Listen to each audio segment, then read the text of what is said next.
In the 2020s, diplomacy doesn't always come from the barrel of a gun.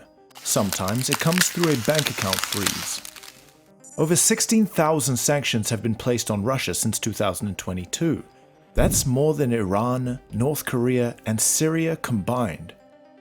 This isn't just punishment, it's policy. And for NATO, it's the front line of a new kind of warfare. Welcome back to Neutral Front, where we break down global power in ways that actually make sense. Today, we're unpacking NATO's evolving strategy in the 2020s. No longer defined solely by troop numbers and missile shields, NATO's greatest influence may now lie in something far less visible: economic pressure. The Cold War may be over, but the new Cold Front has emerged: sanctions as a weapon and diplomacy as a battlefield maneuver. After Russia's invasion of Ukraine in 2022, NATO-aligned nations coordinated one of the most aggressive sanction campaigns in history.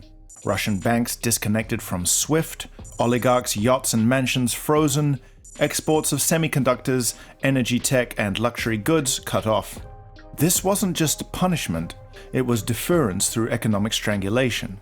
And it worked. Partly. Russia's economy adapted, but at a cost: GDP contraction, inflation, and long-term stagnation. But sanctions are double-edged. For every billionaire's yacht seized, there is a European household paying double for gas. For every tech export halted, there's a company in Germany or Japan losing a client. And here's the kicker: sanctions lose power if overused. If nations start building alternatives, like China's digital yuan or Russia's MIR system, the West's financial influence weakens. NATO has to play this carefully. Sanctions are most effective when they isolate, not when they incentivize a new global bloc. NATO is evolving, not just as a military alliance, but as a geo-economic coalition. In the 2020s, its strategy includes coordinated sanctions packages, cyber defense partnerships, supply chain redirection from hostile states, and economic soft power, diplomacy towards fence-sitting nations. This is diplomacy by design, and it's creating pressure without firing a single shot. One particularly pivotal move was the 2023 oil price cap imposed on Russian crude exports. Set at $60 per barrel, it was enforced not just by Europe, but by global shipping insurers and trading firms.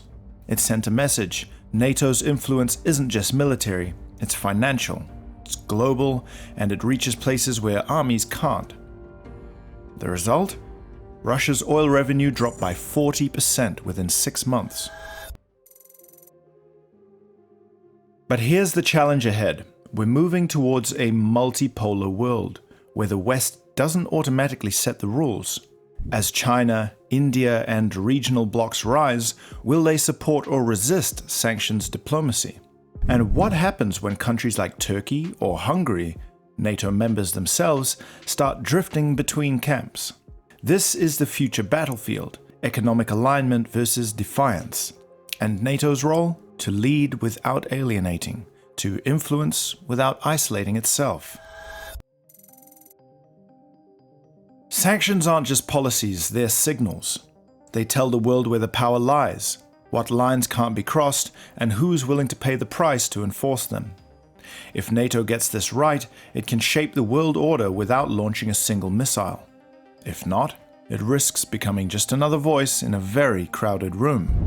Let us know, are sanctions the diplomacy of the future, or just the politics of punishment? Drop your thoughts below in the comments, and if you missed our last video on Ukraine and the shifting balance of power, you'll want to catch up on that next. This is Neutral Front, breaking down geopolitics without the jargon.